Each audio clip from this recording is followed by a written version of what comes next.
విక్రమ్, నా కోసమే పని కట్టుకొని వచ్చినట్టున్నావు. మిస్టర్ జయసింహ.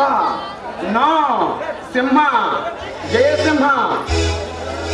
సింహగా పేరు మార్చుకున్నంత మాత్రాన మర్చిపోతానని కలగంటున్నావా జయసింహ? అవును, కలలు కంటున్నాను. ఎవరి కోసం?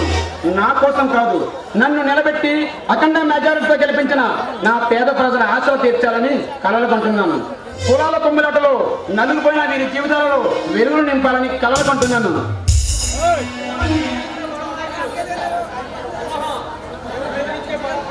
సింహ, నువ్వు బెదిరించి ఫలానా దగ్గర డబ్బులు వసూలు చేస్తున్నావని నీపై కంప్లైంట్ ఇచ్చారు.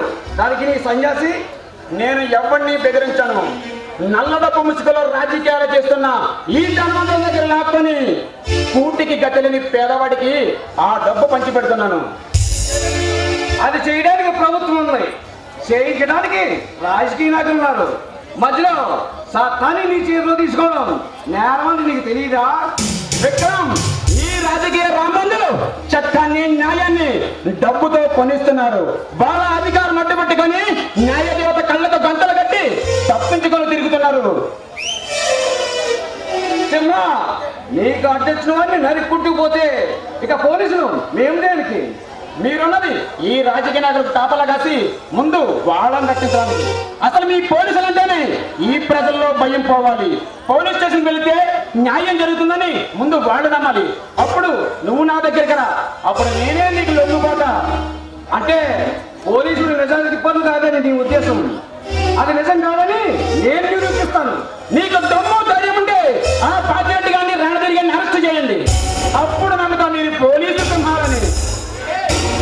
ఎక్కడో ఒక చోట తప్పు చేయడం సహజం, అలాగని మొత్తం పోలీసు వ్యవస్థని తప్పుపట్టడం మంచిది కాదు.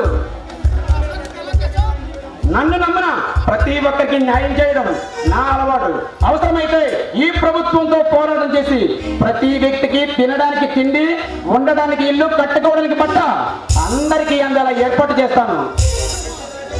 మిస్టర్ జయసింహ, నీ తల్లిదండ్రులు హతమార్చిన వారి కోసం నువ్వు వేట ప్రారంభించావని నాకు తెలుసు.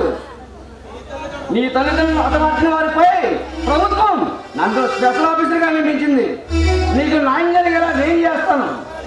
ఇన్స్పెక్టర్, నా తండ్రి ఒక ఫారెస్ట్ ఆఫీసర్. నీతి నిజాయితీ ఊపిరిగా జీవిస్తున్న సమయంలో ఆ రౌడీలు వచ్చి వాళ్ళని కాల్చి చంపారు. ఎప్పటికైనా వాళ్ళని పట్టుకొని వాళ్ళ ప్రాణం తీసి వాళ్ళ రక్తంతో ఈ భారతమాతకు రక్తాభిషేకం చేస్తాను. అలాగే చేసామ్మా, అలాగే చేద్దాం. వస్తా.